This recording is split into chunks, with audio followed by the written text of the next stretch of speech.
Hey everybody, welcome back to my channel. If you are new, welcome. My name is Kitty. In this video, I am going to tell a scary story about someone who has personally been in the presence of someone being possessed. So if you guys are interested in this story, please keep watching.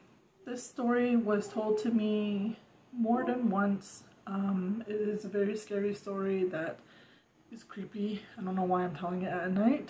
But a lot of you have been asking for another scary story, so here it goes. I'm just gonna give the main character the name as Sprite, and the friend is Brush. Sprite went to an all Native American boarding school. There was like a boys' dorm and a girls' dorm, and it was a Christian boarding school, okay? Sprite had told me that his roommate had gotten possessed one time. I guess one night, it was just a typical night, everybody was kind of winding down, getting ready to go to bed, and all of a sudden his roommate started acting different, acting strange, and his roommate, his name is Brush. Brush started acting like he was under some kind of possession, and so the boys that were there in the room ran and immediately got help, and I guess they went to go call like the teachers who were also like part of the church. So there was like, I don't know if they call him like the pastor or the deacon or whatever, but it was somebody from the church basically. They came, and Sprite was telling me that it took about 5 guys to hold this person down, which was Brush. From what Sprite had told me is that Brush was very thin, very athletic, but very thin male, and it literally, and they were pretty, you know, they were football players, so it took 5 people just to hold him down, and Sprite was literally like throwing people around, like throwing people off of him. So Sprite told me at one point that Brush started speaking all these languages and started speaking different languages like Latin, Arabic, like just all these weird languages that everybody knew. He never spoke anything other than his native tongue and English. Everybody was afraid, but they were still trying to help because Brush was, you know, a good friend of theirs. I guess at one point when Sprite was holding Brush down, helping to hold Brush down and get him calm, Brush started spitting and started like moving his tongue. He said his tongue was moving like a snake. But when Brush spit at Sprite, Sprite said it started like, it felt like burning sensation.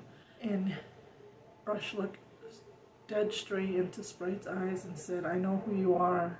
I know all about you. I know who you are." And that just freaked Sprite out. They managed to get Brush into the altar or the church, and they were asked to leave. All them guys that were there, were told to go back to their rooms and don't say anything. Just go to your room. We'll handle it from here. I guess a few days had passed by and Brush was not around, and you know, they were just kind of wondering if he was okay and whatnot. Out of nowhere, he comes back and is in his room on the bed and just tired and drained. Everyone was just kind of like circling around, kind of, you know, being nosy but concerned at the same time because they had never seen anything like this, the way he was acting. They were kind of freaked out. Sprite worked up the courage because I guess he was on and off sleeping. Brush was on and off sleeping, so Sprite, you know, was able to talk to him and said, "Do you remember? Like, do you remember anything that happened that night?" And Brush said, "No, I don't remember nothing. All I remember was seeing a pair of moccasins. I was sitting on the bed, I was looking at the floor, getting ready to lay down, and I just saw some moccasins walking toward me, and then it was like something entered me, and then that was it. I guess Brush had went home. Brush was actually a part of the Navajo tribe and did, you know, some digging, and, you know, I don't know how he found this out or what. I'm assuming went to go see a medicine man or a holy person, or I don't know. I was telling Sprite that he had found out that he comes from a long line of medicine people, like holy people, like medicine men, and his family were all raised traditionally. And that's the thing that I noticed with Navajo people, Diné people. They're most of the time raised traditionally, and I have no prejudice or nothing against that. Like, you know, you raise however you raise, you know, I don't, whatever. Notice that Navajo people are very strong in their culture and their traditional ways, and it's very rare that you meet somebody that is devoted to God or believes in Jesus Christ. So from what Sprite was told by Brush was that he comes from a long line of these medicine people, and so I guess Brush was the only one out of his whole family that didn't want to go that route. I guess he was supposed to be like this up and coming and learn about, you know, the ways of how to become a medicine person, but he did not want to take that route. Instead, he chose to go to an all-Christian boarding school, devote his life to Jesus Christ, and I guess his family was not happy with it, basically. His grandpa was not happy and had done something to him, like put some bad medicine on him, and that's how he was possessed.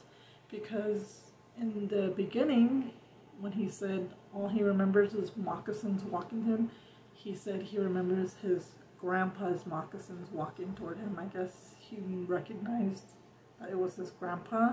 That is what happened, and that's the story that I want to share with you guys. The reason why I was inspired in a way to tell this story is because I've been watching a lot of videos on people's testimonies on going to hell, and it's very interesting. A lot of these people have very similar experiences, and it's very scary. It's a testimony, it's a testament that there is a heaven, there is a hell. I am a big believer, if you guys don't know by now, that in the paranormal.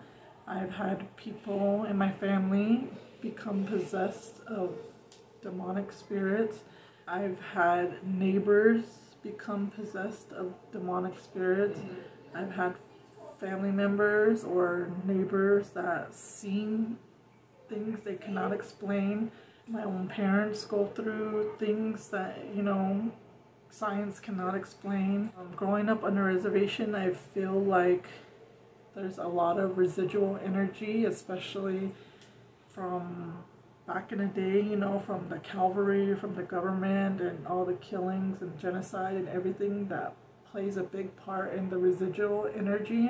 Just a lot of stuff that was not like closure. There wasn't a lot of closure. There was a lot of traumatic deaths, and with all the negative drugs and alcohol and all that going on there's bound to be some spooky stuff going on, and I feel like that's the case for a lot of Native American reservations here in the US. So for me growing up Native American, this is nothing new. Knowing somebody or you yourself going through something paranormal is not uncommon, because it's like it happens so much that, you know, it's just, you know, kind of the norm, which is kind of scary, but at the same time, you know, coming out here to the city and working with non-natives, you know, I'm like, do you guys believe in ghosts? You guys believe? And they're like, no, like, you're crazy, you know, and I'm like, okay, you know, I don't say nothing, but anyway, I just wanted to share this story with you. Thank you guys for listening, and give this video a thumbs up if you guys like this video. Let me know if you guys know anybody who went through something similar. Let me know if you guys want to hear any more scary stories. I would love to share your story I want to do like red scary stories on my channel. So if you guys, or you know, it doesn't have to be red scary stories. It can be anybody that doesn't live on the res. But I want to tell scary stories more on my channel. And if you guys want to share your story, you're always welcome to. Please email it to me. You can send it to me through snail mail. You can email it to me. You can DM me on Instagram. I will not share your name. You know, I will give you, you know, keep you anonymous. So thank you guys for all your support. We'll see you in the next one. Bye.